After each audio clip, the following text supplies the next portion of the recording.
Topic start करेंगे वाच्य। शायद वाच्य आपने पहले 8th में भी किया हो। वाच्य वाच्य कहते किसे हैं? वाच्य का अर्थ होता है बोलने का विषय, यानी हम किस टॉपिक पर बोल रहे हैं उस टॉपिक को, उस विषय को हम वाच्य कहते हैं। क्रिया के जिस रूप से ज्ञात हो, अर्थात क्रिया के जिस रूप से पता चले कि उसके द्वारा किए गए विधान का विषय, विधान मैंने कार्य का विषय कर्ता है, कर्म है या भाव है, उसे वाच्य कहते हैं। यानी क्रिया के रूप से हमें जब यह पता लगता है कि कार्य करने वाला कर्ता है, कर्म है या भाव है, उसे हम वाच्य कहते हैं।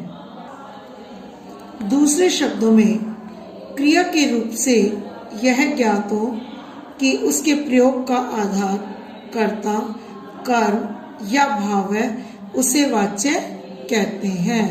अर्थात क्रिया के जिस रूप से हमें यह पता चलता है कि उसका प्रयोग करने का आधार कर्ता है, कर्म है या भाव है, उसे वाच्य कहते हैं। अब वाच्य के भेद हिंदी में 3 होते हैं, कृत, कर और भाववाच्य। फर्स्ट आता है वाच्य के भेद में कृतवाच्य, अर्थात क्रिया का मुख्य संबंध कर्ता के साथ, यानी क्रिया जो है उसका मुख्य संबंध जो होगा, यानी मुख्य जो होगा वो कर्ता के साथ हो, यानी बोलने का जो मुख्य विषय होगा वो कर्ता होगा, तो वहां पर कृतवाच्य होगा कर्म। और क्रिया का मुख्य संबंध कर्म के साथ, अर्थात बोलने के विषय का मुख्य आधार जो होगा वो कर्म होगा, तो उसे हम कर्मवाच्य कहेंगे। क्रिया का मुख्य संबंध भाव के साथ, अर्थात क्रिया खुद ही मुख्य हो जाए, तो उसे हम भाववाच्य कहते हैं। कृतवाच्य, जिस वाक्य में कर्ता की प्रमुखता होती है, मैंने ऊपर तुम्हें भेद में बताया कि बोलने के जो विषय का प्रमुख आधार कर्ता होता है, तो वहां कृतवाच्य होता है। अर्थात क्रिया का प्रयोग कर्ता के लिंग, वचन, कारक के अनुसार होता है, इसका संबंध सीधा कर्ता से होता है, तब कृतवाच्य होता है। इसे हम अपने एक एग्जाम्पल के माध्यम से समझेंगे। जैसे मोहन फल खाता है, अब इसमें क्रिया कौन सी है? खाता। खाता क्रिया है, यानी क्या है? एक वचन है और पुल्लिंग है।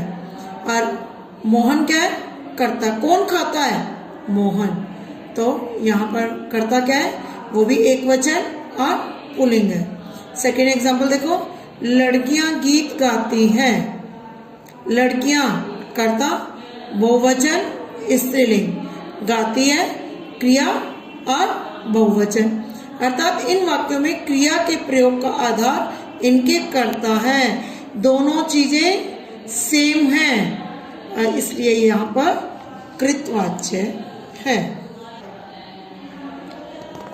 कर्ता की अपनी सामर्थ्य, अपनी क्षमता या क्षमता, सामर्थ्य और क्षमता एक ही बात होती है, दर्शाने के लिए सकारात्मक वाक्यों में, सकारात्मक मतलब समझते हो, वाक्यों में क्रिया के साथ सक के विभिन्न रूपों का प्रयोग किया जाता है। जैसे मैं फ्रेंच पढ़ लिख सकता हूँ।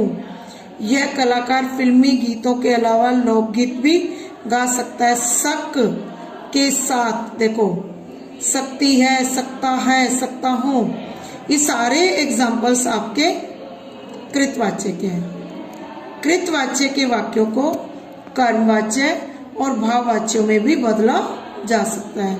आपके एग्जाम के अंदर भी आता है कि इन वाक्यों को कृत में बदलिए, कर्म में बदलिए, भाव में बदलिए।